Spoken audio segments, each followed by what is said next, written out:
Hai, nama saya Nur Ashura binti Kamarul Zaman. Saya daripada Jabatan Perdagangan, nombor metrik 18 BTN 2998. Apa yang saya nak buat hari ini adalah saya nak kongsi mengenai asas kembara. Sebelum tu, adakah kita tahu apa yang dimaksudkan dengan asas kembara? Kembara merupakan aktiviti yang memerlukan cabaran fizikal seperti berkemah, menaiki gunung, terjun udara panas ataupun aktiviti sukan-sukan lasak, sama ada melibatkan berkumpulan ataupun secara individu. Di Malaysia, terdapat banyak tempat menarik yang boleh kita lakukan aktiviti kembara bersama keluarga, rakan-rakan dan sebagainya. Sebelum saya bawa anda ke tempat-tempat menarik tu, ada beberapa faktor yang perlu kita tekankan sebelum pemilihan lokasi. Antaranya ialah kita perlu mengkaji sejarah tempat tu, keselamatan tempat tu, macam mana semua tu kita kena kaji dulu. Dan yang kedua, kita mestilah memberitahu ataupun memaklumkan kepada ahli keluarga ataupun rakan-rakan supaya mereka tidak bimbang. Tempat menarik pertama yang boleh anda lakukan aktiviti kembara di Malaysia ialah Bukit Broga. Kenapa Bukit Broga ni popular? Sebelum tu, Bukit Broga terletak di Selangor. Ketinggiannya dari paras air laut. Bukit Broga juga dikenali sebagai Bukit Lalang ataupun laluan utama ke Gunung Tok Wan. Apa yang menariknya di Bukit Broga ni? Bukit Broga mempunyai 3 jenis puncak yang membawa kita kepada lokasi ataupun pemandangan yang berbeza. Puncak yang pertama membawa kita dapat melihat menara KLCC. Puncak yang kedua, kita dapat melihat matahari terbenam dan juga terbit. Dan last kali, puncak tertinggi, kita dapat melihat pemandangan yang tercantik dan secara menyeluruh. Jadi, mana satu puncak yang menjadi pilihan anda? Pada tahun 2017, Kerajaan Selangor telah mewartakan Bukit Broga sebagai kawasan rekreasi. Selain itu, Bukit Broga juga merupakan salah satu kawasan ataupun tempat yang sesuai bagi mereka yang baru berjinak untuk melakukan aktiviti mendaki bukit ataupun mengembara. Tidak heranlah kenapa Bukit Broga menjadi salah satu tempat yang menarik untuk dijadikan aktiviti kembara di Malaysia, lebih-lebih lagi pada hujung minggu. Selain daripada Bukit Broga, terdapat banyak lagi lokasi yang boleh dijadikan tempat mengembara. Antaranya ialah di Gunung Angsi, Negeri Sembilan dan Gunung Ledang di Johor. Kat tangan saya ni ada kompas. Kompas ni apa? Kompas ialah alat navigasi untuk menentukan arah mata angin. Selain itu, kompas ni juga adalah alat untuk menetapkan atau mencari lokasi berdasarkan peta. Selain itu, kompas ni juga boleh digunakan sebagai bacaan untuk mencari koordinat objek. Okey, macam mana nak baca koordinat objek? Kita kena letakkan pada permukaan yang rata, tapi sebab saya nak tunjuk, saya tak boleh kan, so kita kena pegang. Dan kita cari objek. Kita tengok tangan saya ni adalah objek. Ini kompas. Kita cari kompas ni di arah mana dia tunjuk. Dia keluarkan kat sini. Okey. Macam tu lah nak baca koordinat objek. Senang kan? Okey. Begitu juga dengan arah-arah yang lain. Kita cari objek and then kita tetapkan yang tadi tu. Dah boleh cari koordinat objek dengan mudah. Okey, senang kan? Itu saja daripada saya perkongsian mengenai kompas. Alamak, tali tak cukup ni. Pinjamlah. Ashura, boleh tak aku nak pinjam tali kau sekejap? Senang je kan nak baca kompas? Ya, Balkis. Nak tali? Ada. Sekejap ada lebih, tak pinjam lah. Okey, sekarang saya nak tunjuk beberapa ikatan survival yang penting untuk kita belajar, di mana mungkin akan digunakan semasa melakukan aktiviti kembara.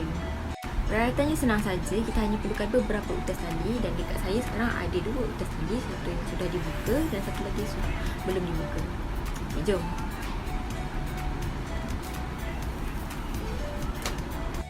Ikatan pertama ialah ikatan buku sila, di mana dia menggabungkan hujung tali yang sama jenis. Okey, cara dia adalah ini. Kita bentukkan dia X dan kita masukkan satu kat bawah, dia akan jadi macam ni. Kita jadikan dia X lagi dan yang kat bawah ni kita masukkan ke dalam. So dia akan jadi macam ni.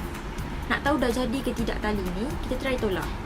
Kalau dia boleh ditolak macam ni, maknanya tali tu dah jadilah. Ni dah kuat dah. Kita gabungkan satu tali yang sama. Okay, tengok. Kuat dah. Senang kan? Ikatan seterusnya adalah ikatan yang di mana kita mungkin nak gunakan untuk menjerat haiwan tapi kita nak sampai mati. Ikatan yang sampai mati dia macam ni tau. Dia cerut.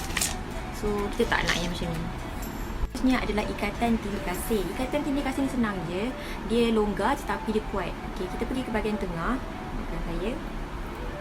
Kita pergi ke bahagian tengah dan kita buat bulatan. Kita gerakkan ujung tali, masukkan bahagian belakang. Kemudian ada 2 bulatan kan, tapi kita jangan masuk mana. Kita buat bulatan baru. Masuk. Dah jadi, dah siap. So kita nak test. Kita kena test lah. Dia sama ada dia kuat tak, dia longgar tak. Okay, dia longgar lah ni. Nampak tak? Jadi kuat.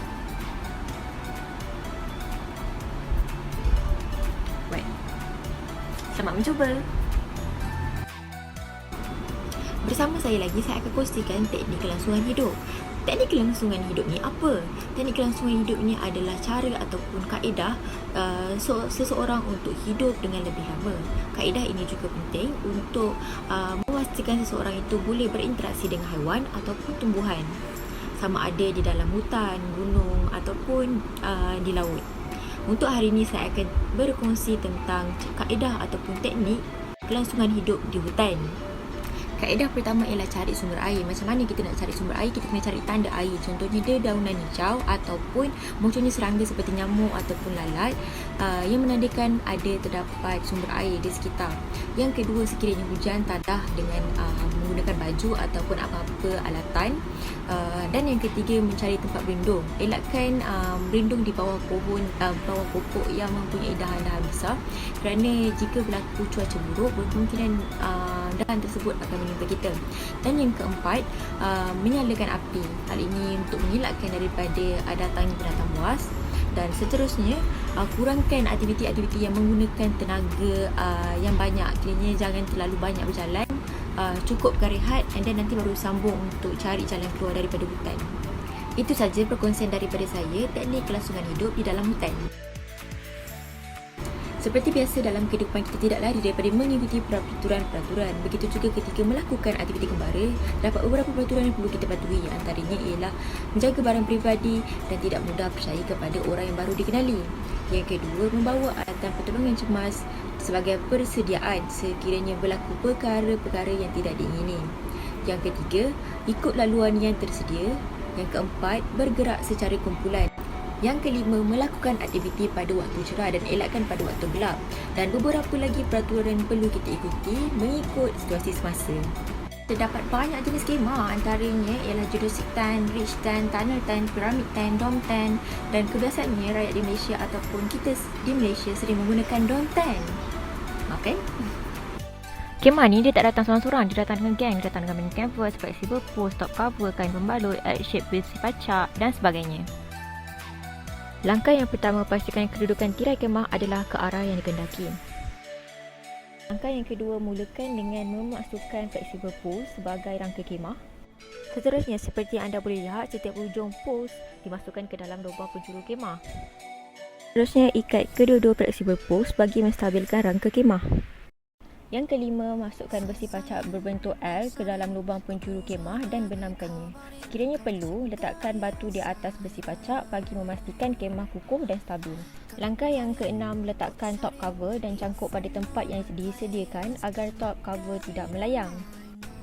Dan yang terakhir, alhamdulillah, kemah sudah pun tersergam indah. Jom kita masuk dalam kemah. Tempat menarik kat Malaysia dah, peraturan keselamatan dah, cara pasang kemah pun dah. Apa lagi yang tertinggal? Oh, dah cakap pasal pengembara, mestilah kita kena ada bawa alatan penting kan?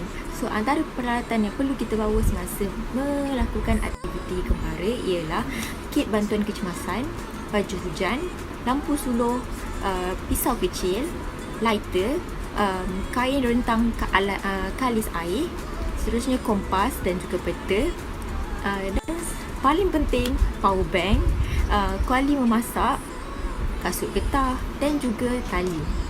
Sekian perkongsian daripada saya. Terima kasih.